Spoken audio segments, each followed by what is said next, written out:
Welcome to the Farmish Kind of Life podcast, where we talk about homesteading stuff and life stuff and everything in between. Join me, Amy Dingman, as we explore big questions on a little farm. Hello, everybody, and welcome back to the Farmish Kind of Life podcast, where we talk about life, whether that's happening on the farm or stuff that has nothing to do with the farm, because it all matters. It's all life. Thank you for joining me here for episode 256. Today is November 14th, 2023. What is today's topic? Well, today is going to be a little bit of a story time about something that happened over the weekend here, and I thought it would be appropriate to share on the podcast because it's going to serve as a push and a reminder for all of us to take on the skills that suck. That's what we're talking about today. The only update that I have for the Lifestead today is that it is butchering week. Butchering week actually started last week a little bit as we were processing some deer for a friend. We actually have now processed 6 deer in the last few days. And so, we've been doing deer butchering and processing, and we will be moving on to duck and pig processing in the next few days here at the farm. So very busy days, lots of work. Our freezers are going to be so full, y'all. I don't know where we're going to put all this food, but that's a really good problem to have, right? No, actually, I do know where we're putting the food. We have plenty of freezers to store this food. It's just when you look at your freezers and you're like, wow, it's a good problem to have. All right, so main topic, story time. Over the weekend, my husband realized that there was a whole pile of big logs that we had cut last year from a tree that went down behind the pig barn. So we'd cut these logs up last year, but we never hauled them up to the woodshed. I don't know how we forgot about these, but we never hauled them up to split and stack. They're really big logs. So he's actually walking out to the deer stand out back and just about trips over this pile of logs. And he's like, oh my gosh, that's right. Okay. So we decided that our Sunday afternoon project was going to be to go out and take care of these logs, bring them back up to the woodshed, get them split, all that, right? So let me set the scene for you. Okay. My husband has taken the tractor out to where all these big stumps are, and he's brought a bucket load back to our woodshed area, and he has parked the tractor right at the wood splitter, and he's now standing on the ground trying to roll these big stumps from the bucket onto the splitter. Let's not talk to OSHA about this. Let's not talk about how safe our setup is because it's a farm and these are the things we do, right? So it's all going fine until we get to this one really big chunk of wood that's kind of wonky, and he can't roll it off the bucket of the tractor. And so he tells me, hop on the tractor and back it up, because that will actually make it easier to get it off of the bucket. So Amy, hop on the tractor and back it up. Now, I need to interject something here. We have reached the stage of life where our kids really aren't around much anymore. They still live here, but they're not around very much. So they're not here to help with the big farm projects. They're not here to help with all of the farm work, okay? And that's only going to become more apparent when they move out. Now, a few years back, when the kids were here helping with all the farm projects, there were many jobs that would get passed on to the kids because either they were better at it or I didn't want to do the job, right? So you pass it off to your kids, right? Like, you need to do this. And one of those jobs was driving the tractor, okay? Now, don't get me wrong. I love the idea of driving a tractor because it feels very farm girl badass, farm girl awesome to me. It feels like something you should know how to do, right? And I can do it. I can drive the tractor. It's just that it falls under this category of something I don't do often enough. And so every time I do end up having to do it, I need this whole big lesson on how to do it again before I can actually do it. Okay, so that's where the tractor falls for me. So anyhow, my husband asked me to back the tractor up from the wood splitter so he can maneuver this giant chunk of wood in a different way. And my mind goes blank, okay? I don't know how to back this thing up, okay? Because I haven't been on the tractor in probably 2 years. 2 years. I don't know how to run this thing. So I get on the tractor and he's trying to explain to me how to back the tractor up while he's in front of the tractor, attempting to maneuver this really huge chunk of wood off the bucket. And I can't hear a thing he's saying because tractor, and because I'm 44, like, I can't hear what he's saying. I'm trying to read his lips. I'm like, what the hell do you want me to do? And I'm doing what I think he's telling me to do, but this tractor will not go into reverse. And just as I'm starting to get real frustrated, one of the kids pulls in the driveway from work, and I'm like, perfect. And he comes over to try and help his poor mom get this tractor into reverse. He's like, Mom, this is how you put it in reverse. And then he yells to his father, it won't go into reverse. It's stuck, right? So really what's happening here is one of those comedy sketch type things that's only funny if you're not the one in it, right? So we get this persnickety tractor into reverse. I hop off. We get the load all taken care of. And he tells me, hop back on the tractor and drive it out to the field. And I'm like, what? Okay, fine.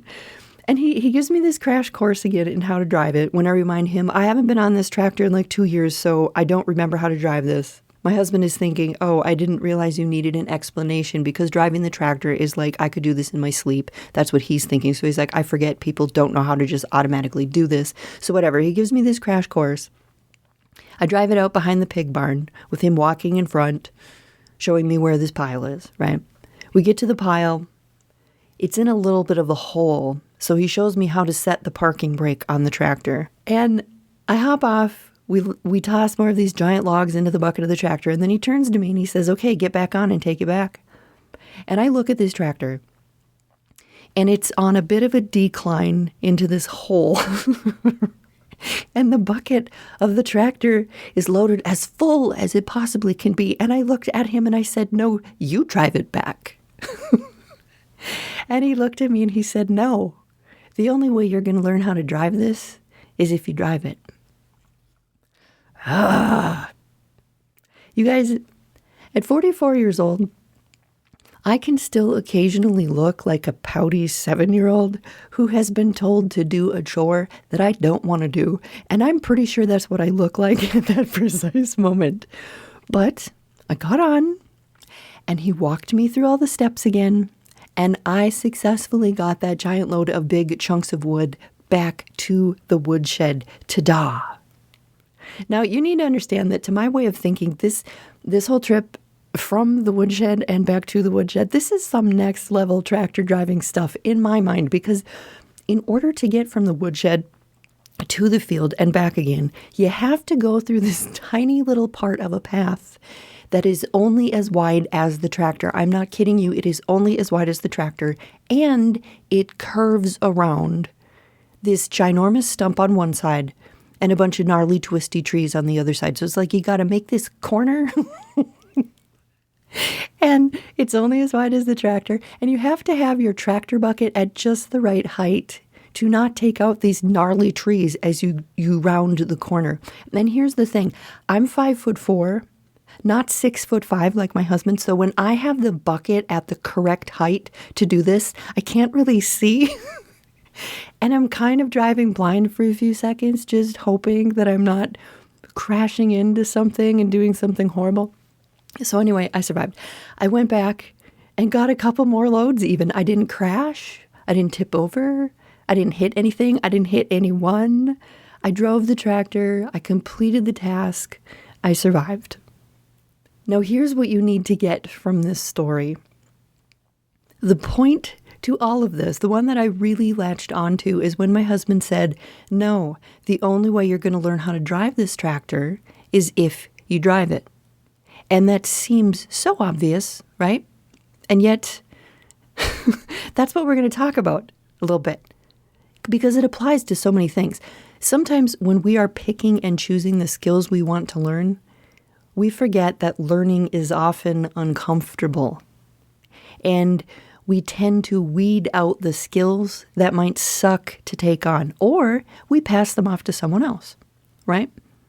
But self-sufficiency and self-reliance means you will have to learn some things that you don't want to do in order to be able to do the things that you want to do.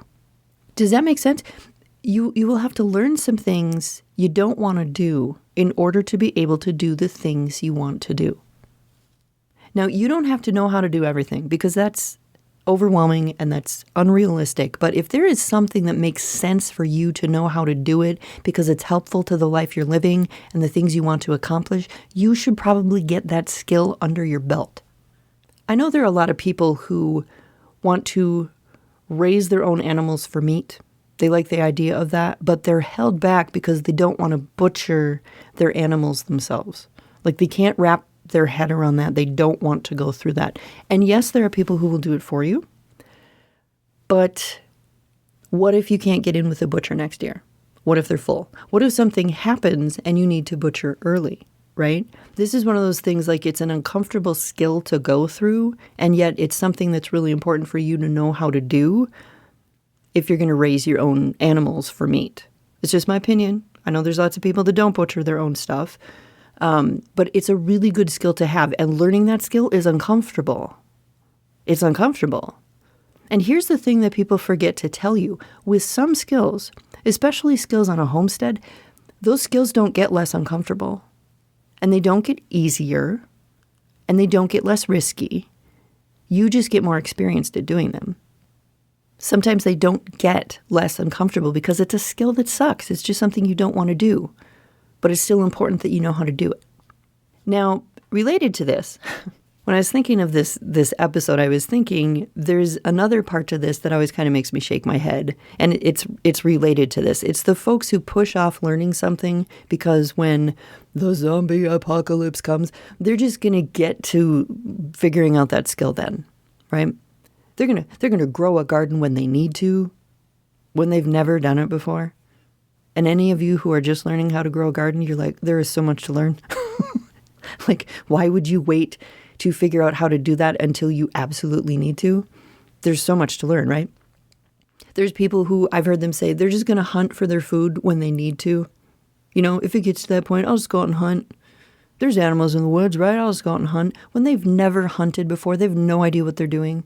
They just think you pick up a gun, you walk out into the woods, you shoot something. You bring it back, you eat it. Like, oh my word.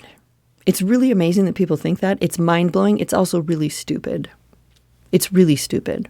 And yes, there is something to be said for having like the zest to jump into a completely unknown and brand new situation with both feet and just take it on.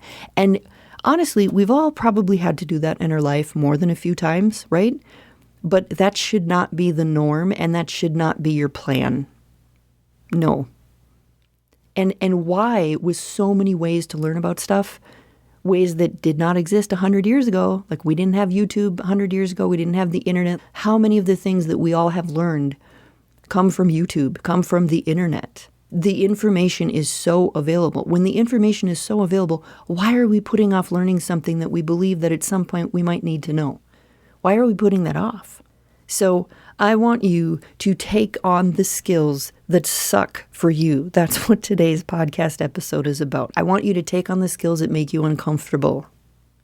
And nobody else gets to decide what's uncomfortable for you. You have things that make you uncomfortable. I don't have a problem butchering. I grew up doing that. I don't know why. That's something I'm good at, and it's also something I'm okay with. There are other people that are like, what? I can't believe, number one, you know how to do that, and I can't believe that it's not something that makes you uncomfortable every single time that you do it. That's something that makes people uncomfortable, something that people struggle with. Where me, I'm trying to figure out how to drive a damn tractor. That's the thing that makes me uncomfortable, gives me some anxiety. I need to work through it, right? So everybody has something that makes them uncomfortable. Everybody has skills they need to learn that make them uncomfortable. So take on the skills that you know you should know how to do, but you don't because you always pass them off to someone else. If there's something that's going on in your house and someone else always takes care of it, maybe it's not even something that makes you uncomfortable. Maybe it's just something that's always been passed off to someone else. My husband is always the one who goes out and starts the generator to make sure it's running. Why am I not the one going out and testing to make sure the generator's running? Why am I not the one? When we butcher pigs, my husband is always the one who parts out the animal. When we were talking about butchering just yesterday, actually, he said, I think maybe this time you should be the one who parts out the animal, just so you know how to do it. And I know how to do it, I think, because I watch him, I see what he's doing, but I've never done it. So I think that'll be pretty cool. I actually am kind of excited to figure that out. I don't know what I don't know. Am I going to know what I'm doing? It's different to watch someone than, to actually do it, to actually know where the knife goes around the bone. But we're going to figure it out, and I will come back next week and I will let you know how that went. So y'all, I want you to learn to do the things, because like my husband said, you're only going to be able to do them later if you start doing them now. All right. Go out, take on a skill that makes you uncomfortable, do all the things, y'all. That's what I have for you today. Thank you so much for joining me. I am going to head off and continue on this butchering week, and I will talk to you again soon. Hope you enjoyed the show today. To continue the conversation, visit our website at afarmishkindoflife.com. Find A Farmish Kind of Life on social media, or drop me an email at amy@afarmishkindoflife.com. Peace, love, and bacon, y'all. Stay farmish.